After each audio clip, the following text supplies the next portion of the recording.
আমাদের খাদিজা এডিটিং এর সকল প্রকার পার্ট গল্প দেখতে আমাদের চ্যানেলটি সাবস্ক্রাইব করে পাশে থাকা বেল আইকনটিতে ক্লিক করে অল নোটিফিকেশন অন করে দিন।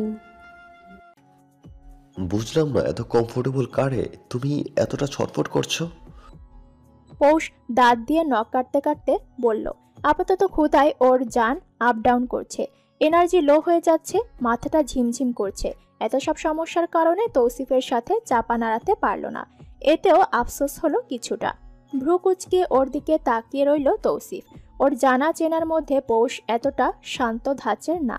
আজ সকালে ও তেজে টইটুম্বুর ছিল, হঠাৎ মুখে ব্রেক কষল কেন তৌসিফ বুঝল না। মেয়েটার শ্যামলা মুখটা একটুখানি হয়ে আছে। তৌসিফ একটু বুঝলো হয়তো বেশি ক্ষুধা লেগেছে। ডান হাত দিয়ে পৌষের হাতটা মুখ থেকে নামিয়ে দিল, মুখে বলল, দাঁত দিয়ে নখ কাটে না পোশরাত? ক্লান্ত গলায় পৌষ বলল, 100 বার কাটবো, 1000 বার কাটবো, মরে গেলেও মুখে হাত দিয়ে মারবো। তৌসিফ আর চোখে তাকিয়ে বলল, দাঁত পড়ে গেল কিন্তু কথা থামলো না। পৌষ মুখ ভেঙালো। গাড়িটা থামতেই তৌসিফ বের হলো। পৌষের দিকে দরজা খুলে দিতেই ও কোনো মতে বের হতে গিয়েই মাথা ঘুরে উঠল। এটা স্বাভাবিক সময়তেও হজ, আজ এত সময় না খেয়ে থাকাতে একটু বেশি হচ্ছে। আয়রন ডেফিসিয়েন্সি থাকার জন্য বসা থেকে উঠে দাঁড়ালেও এমন মাথা ঘোরায়। তৌসিফ ওর বাহু চেপে ধরে কিছুটা উদ্বিগ্ন গলায় বলল, কি হলো পোশরাত, আর ইউ ফিলিং লো?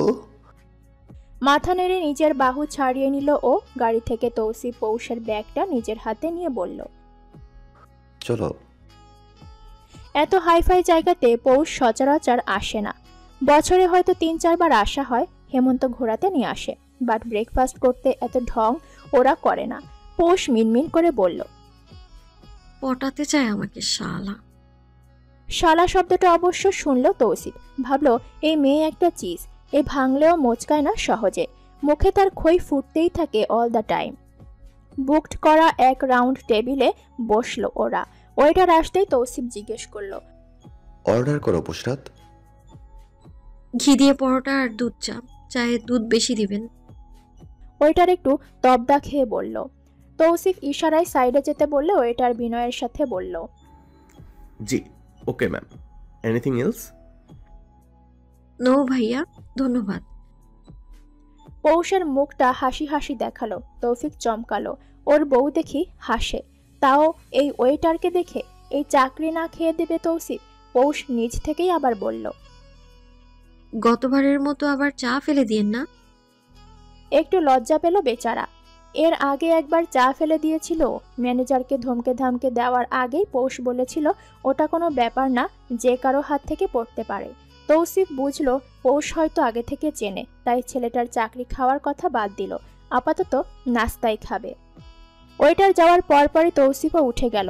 ওইটার দিকে সোজা তাকিয়ে বলল, গরুর বটি আর এক্সট্রা ডিম, সাথে একটা ফ্রুট সালাদ আর ফ্রেশ জুস দিয়ে যাও। চা লাস্টে এনো। ছেলেটা মাথা নেড়ে চলে গেল। তৌসিফ আসতেই দেখলো পাশের সুইমিং পুলে গোটা গোটা চোখে তাকিয়ে আছে পৌষ। পুলে কয়েকজন শর্টস পরে পানিতে নেমেছে, আর ওদের দিকেই ফেল করে তাকিয়ে আছে ওর বউ। মানে এতটা হাবলার মতো তাকানোর কি আছে বুঝে আসে না ওর। কই তৌসিফকে তো দেখে না। আচমকা ব্যাগ হাতে উঠে দাঁড়ালো, বলল, ওই দিকে চলো। কেন? কিছুটা বিরক্ত হয়েই বলল পৌষ। তৌসিফ চেয়েও আসল ঘটনা বলতে পারল না, তাই মিথ্যাটাই বলল। এদিকে রোদ চলে আসবে পোশরাত, কাম ফাস্ট। কপাল কুঁচকে পৌষ গেল ওর পিছু পিছু। স্বস্তির শ্বাস ফেলল তৌসিফ, তবে অতি গোপনে। খাবার এলো মিনিট 15 পর। চোখ উল্টে একবার তৌসিফকে দেখতেই তৌসিফ ঠান্ডা গলায় বলল, জুস শেষ না করলে চা আসবে না। না আসলো। এই মেয়ে যে জন্মের বাঁকা তা জানে তৌসিফ, কিন্তু জুসটা খেলো পৌষ।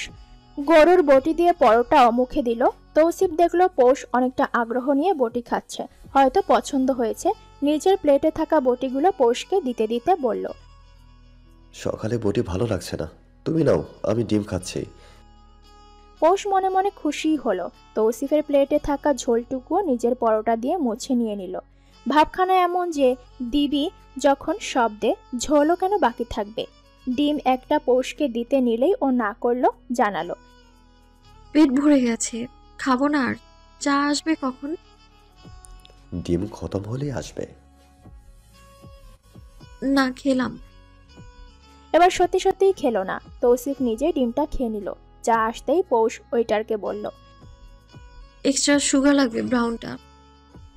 ছেলেটা মাথা নেড়ে 2 প্যাকেট এনে দিল। পৌষ 2 প্যাকেট নিজের ব্যাগে ভরে বাকি দুটো চায়ে মিক্স করলো। তৌসিফ হতবাক হয়ে জিজ্ঞেস করলো, এটা কি ছিল? কোনটা? ওগুলো ব্যাগে নিলে কেন পুষরাত? কেন নিব না? জানেন এই চায়ের দাম কত? পুরো 400 টাকা, ভ্যাট 15%। আমি তো শুধু চিনি নিলাম। বলতে বলতে টিস্যুও ব্যাগে পুরে নিল। তৌসিফ এবার ধমকে উঠল চাপা স্বরে। স্টপ ইট পুষরাত, মাথা খারাপ তোমার? কি করছো? পৌষ বুঝি পাত্তা দেয়? সে দেখলো তৌসিফ সুগার ছাড়া চা খাচ্ছে। তৌসিফের ট্রে থেকেও 2টো সুগার নিজের ব্যাগে ভরে চায়ে চুমুক দিল। তৌসিফ অসহায় চোখে তাকিয়ে রইল, বলল, প্লিজ হানি, এগুলো রেখে দাও এখানে, বাসায় অনেক আছে, এর থেকেও ভালো ব্র্যান্ড আছে, কেউ দেখলে কি ভাববে? খেয়ে দে চাঙ্গা এখন পৌষ একটা ছোটখাটো ঢেকুর তুলে বলল, শুনুন, আজ একটা গোপন কথা বলি আপনাকে। এই যে আমরা যা যা খেলাম, এর মধ্যেই এইসবে টাকা উসুল করে রাখা হয়। এমনকি ওয়াশরুম যাওয়ার টাকাও আগেই রেখে দেয় এনারা। কথা হলো, ব্যবহার করলেও পে করতে হবে, না করলেও। আর তাহলে আমার টাকায় কেনা জিনিস আমার ব্যাগে ভুলে সমস্যাটা কোথায়? যুক্তিতে ভুল থাকলে বলুন। পৌষের যুক্তি শুনে তৌসিফ আপাতত কিছু বলল না। মান ইজ্জত আজ পকেটে ভরে যেতে হবে ভাবতে ভাবতে চায়ে চুমুক দিল ও। পৌষের ভার্সিটির গেটে এসে গাড়ি থামল। তৌসিফ মানিব্যাগ থেকে 500 টাকার কচকচা কিছু নোট পৌষকে দিয়ে বলল, এটা রাখো। কেন? হাত খরচ তোমার। লাগবে না। লাগবে, রাখো। বললাম তো লাগবে না, হিমু ভাই দিবে। ভ্রু উঁচু করল তৌসিফ, গম্ভীর কণ্ঠে বলল, আমার বউ তুমি এখন পুষরাত, তোমার চাচাতো ভাই কেন হাত খরচ দিবে? কারণ সারা বছর সেই দিয়েছে। দীর্ঘ শ্বাস ফেলে তৌসিফ বলল, but it's not the same time না, বুঝো, রাখো এটা। কিছু একটা ভেবে ওখান থেকে 500 টাকার একটা নোট টান দিয়ে নিল পৌষ। গাড়ি থেকে নেমে গিয়ে বলল, এত লাগে না আমার, যাই। তৌসিফকে বলার সুযোগ না দিয়ে পৌষ চলে গেল। হাতে থাকা 4,500 টাকার দিকে তাকিয়ে রইল তৌসিফ। গাড়ি চলতে শুরু করেছে। তৌসিফের মনে পড়ল সে রোজ 5,000 হাত খরচও পোষাতে পারত না। প্রতি মাসে গোল্ড গিফট করেও ঠিকঠাক সেই নারীটির হাসি মুখ দেখতে পেত না। সর্বোচ্চ যখন ডায়মন্ড গিফট দিত তখন গদগদ হয়ে 3-4 রাত সে তৌসিফের বুকে ঘুমাতো, তাকে আদর যত্ন করত, এরপর যা তাই। তৌসিফ তাকে সবটুকু সুখ দিয়ে রাখার চেষ্টা করেছে। টাকা পয়সা দেশ বিদেশ সব কিচ্ছু বাকি রাখেনি, কিচ্ছু না। দিন শেষে সে শূন্য। ভালোবাসার কাঙাল কাঙালি হয়ে গিয়েছিল। ভার্সিটিতে ভাগ্যক্রমে আদিত্যর সাথে দেখা হয়নি পৌষের, তবে আদিত্যর বন্ধুদের সঙ্গে দেখা হলো। সিনিয়র হওয়ার সুবাদে সালাম পর্যন্ত এক সম্পর্কে আবদ্ধ তারা। এর মধ্যে সবচেয়ে ভদ্র হচ্ছে রিহাব নামের একজন। সে পৌষকে ডেকে নিল সাইডে, জিজ্ঞেস করলো, ক্লাস কখন? মাত্র একটা শেষ হলো ভাইয়া, আর একটা আধ ঘন্টা পর। কিছু জানানোর ছিল তোমাকে আদিত্যর ব্যাপারে। পৌষ ভদ্রভাবে উত্তর করলো, আমি এখন ম্যারিড ভাইয়া, তার সাথে যোগাযোগ নেই, জেনে কি হবে? তবু জানা উচিত তোমার পোষ। পৌষ কথা বলল না। রিহাব নিজেই চোখে থাকা চশমাটা ঠেলে দিয়ে বলল, he just want to take you to his bed পোষ। ও বেড ধরে করেছে সব। জানি। বেশ স্বাভাবিকভাবেই বলল পৌষ। রিহাব হাসলো, বলল, তৌসিফ স্যারকে প্রমাণগুলো আমিই দিয়েছিলাম, তবে আরো কিছু দেইনি। এতে আদি ঝামেলায় পড়তো। আমাকে কেন জানাচ্ছেন? কারণ একটাই পোষ, তৌসিফ স্যার ভালো মানুষ। মুভ অন করো, that will be better for you. ওই বেটে আপনিও সামিল ছিলেন, এটাও জানি আমি।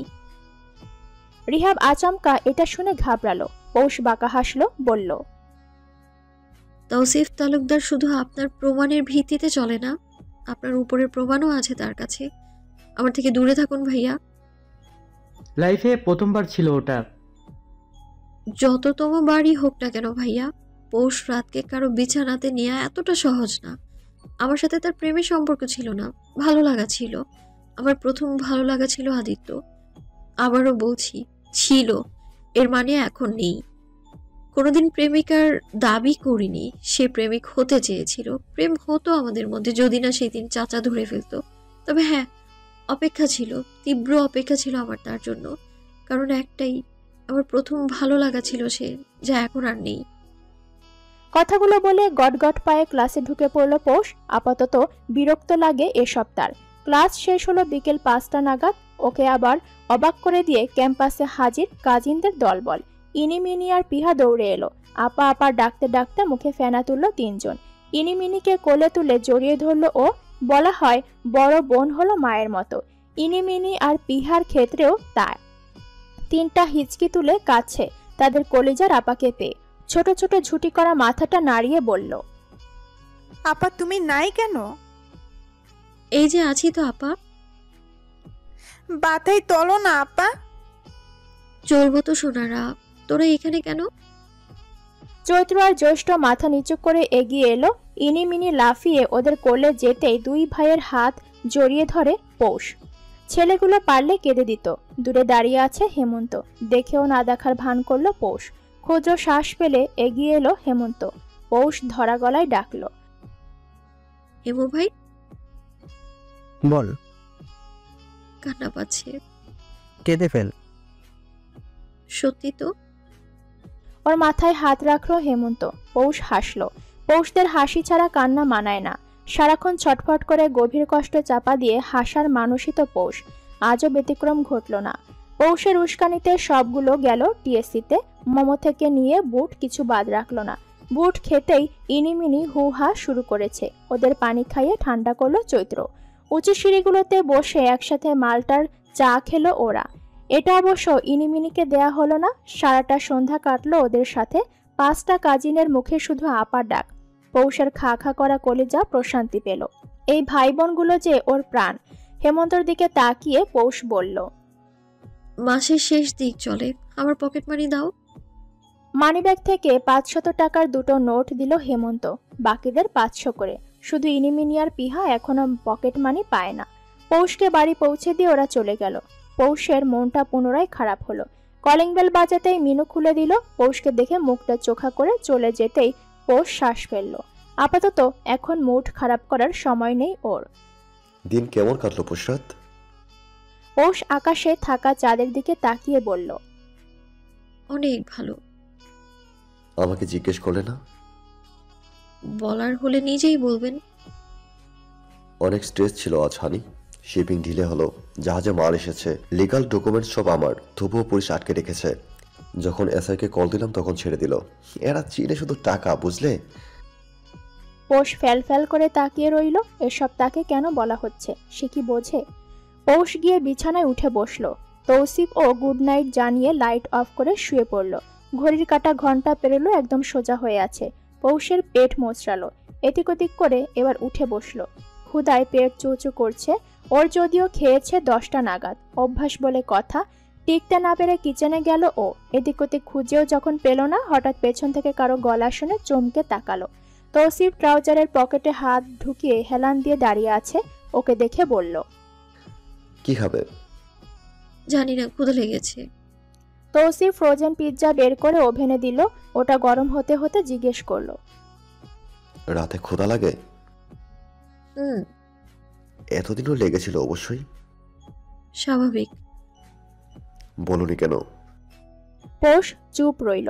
তৌসিফ নিজেই বলল, লজ্জা? আচ্ছা, আর পেও না। বাসায় খাবার থাকে, তোমার বাসা।